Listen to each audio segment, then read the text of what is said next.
मैथिली दुल्हन। इसके मनमोहक गीत जरूर सुने।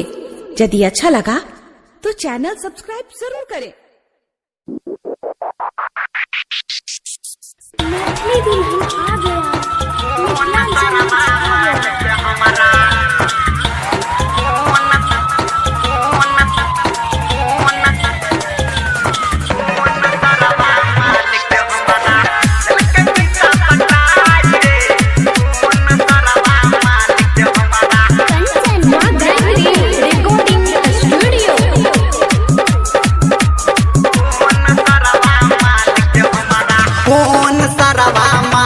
हमारा ललका मीठा पटाई रे, कौन सरवा मालिक हमारा ललका मीठा पटाई रे।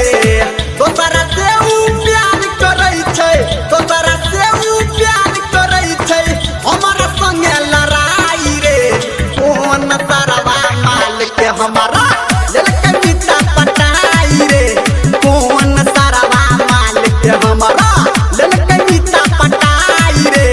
कौन सरवा मालिक हमारा रे, कुट्टी कुट्टी कटबै सार सबके। डीजे सत्यम मदना बाजार।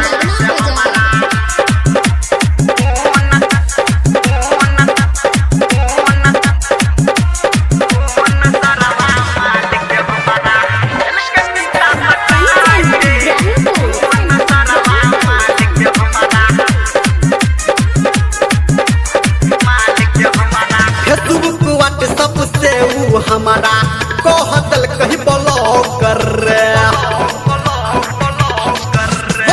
दिल के घंटी ही बजतै कोना कोई दल कैला कर रे। ओकरा खातिर झूठ बजै छै, ओकरा खातिर झूठ बजै छै, हमर क्रिया खाई रे। कौन सरवा मालिक हमारा ललका मीठा पटाई रे, कौन सरवा मालिक हमारा ललका मीठा पटाई रे।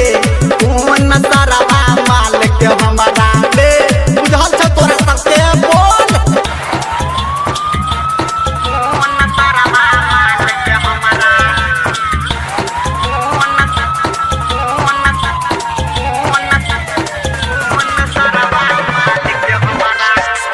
डीजे सत्यम मदना बाजार।